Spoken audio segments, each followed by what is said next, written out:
turning free speech into hate crime. We're all seeing it crop up.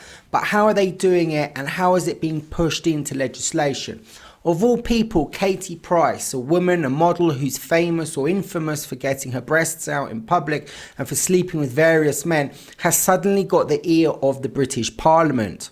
She's addressed a panel of MPs on the UK House of Commons Petitions Committee to urge lawmakers to consider the introduction of fines, criminal records and register for those who commit online harms. We are not told what those online harms are. That will be a subjective idea or ideology or law which is brought in. At the moment, we have the woke movement, which is trying to make lots of legislation for us.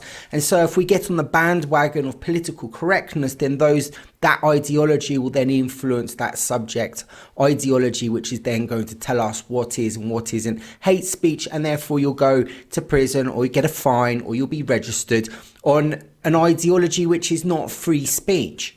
She has a son who is visually impaired and has autism and ADHD. Her son is called Harvey. He also has a rare genetic disorder known as Prader-Willi syndrome affecting appetite and muscle development.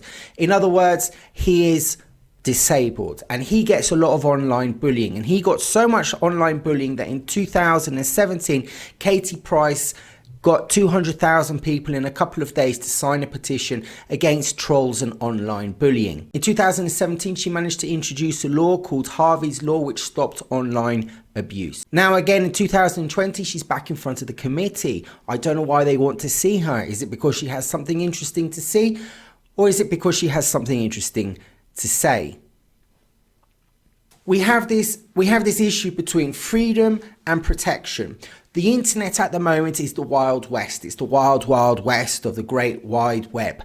And in that great wild west, there are freedoms and there are also a lot of dangers. But when has freedom ever come simply? When has it ever come without danger? When you go into the Wild West or the jungle, you're always facing snakes and tigers and no house and lots of rain and wind and the elements. But that's part of living. And us as humans, we're supposed to come up against those encounters because it brings our humanity out of us.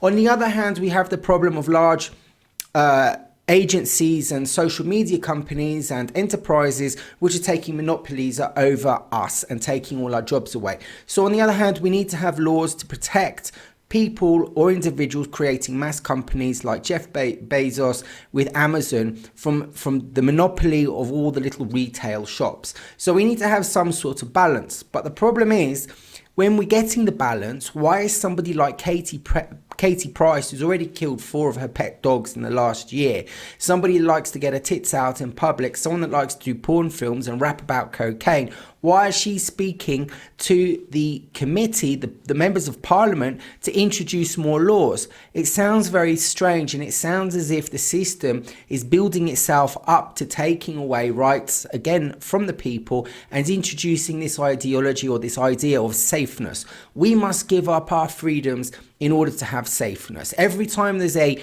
terrorist attack, every time somebody gets hurt, we introduce laws to protect the citizens or the subjects if you're in England, and at the same time you have your freedoms taken away because we the people, we're not capable enough of governing ourselves. And that's the whole point. We've had that ability to govern ourselves taken away from us. We're told that people, career politicians that have never done a day's work in their life except sit on a cushion in front of the Prime Minister, tell us how we must live our lives. There's no real people in government. They're all career people, and they don't stand for us and they don't understand our lives. And they want to go and pass legislation, not because they believe it's right, but because they're psychopaths and because they're sociopaths and because they're doing it for the vote, because they want to keep in power and want to keep in the public eye. These are people that don't represent us, but for us, they are deciding that we need to have more freedoms taken away, especially on the internet, so that we can be safe. And they're using the emotional, targeted language. What's happening is that poor disabled people like Harvey, who just want to talk about frogs and trains, they're being targeted.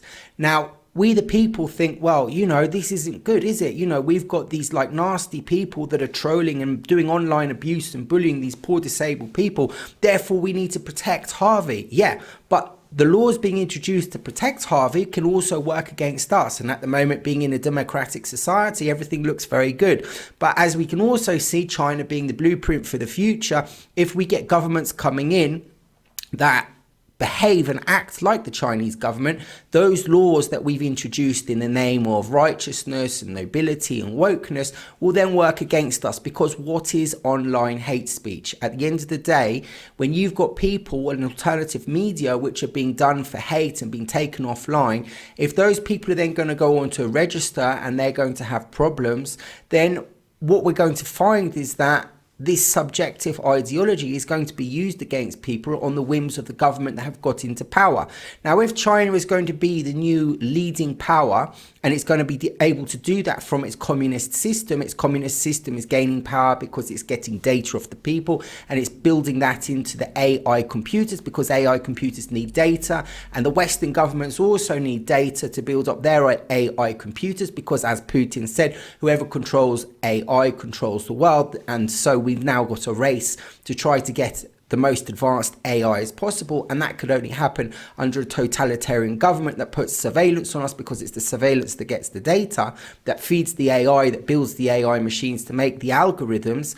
Then we can see that anyone speaking against this type of society can be seen as somebody that has hate speech. And if that is hate speech, then they can be fined, put onto a register, maybe put into prison, banned from the internet, banned from making videos, and our freedom of speech, alternative media, has suddenly disappeared overnight. So you have someone like Katie Price on the back of her son, who's ill, who's got lots of problems, who's autistic, playing the emotional card, getting the laws changed in front of government because she's got their ear, and it's going to affect us in different ways in the future through different means, because laws aren't always used for what they're supposed to be. For instance, the anti-terrorist law is used by councils to go and look in your bins to make sure that you've put the right garbage into the right recycling bin. That is an abuse of the anti-terrorist law. You're not a terrorist if you don't put the right garbage into the right bin. You should be punished under different systems. But in order to get access to your bin, they need to invoke the anti-terrorist law.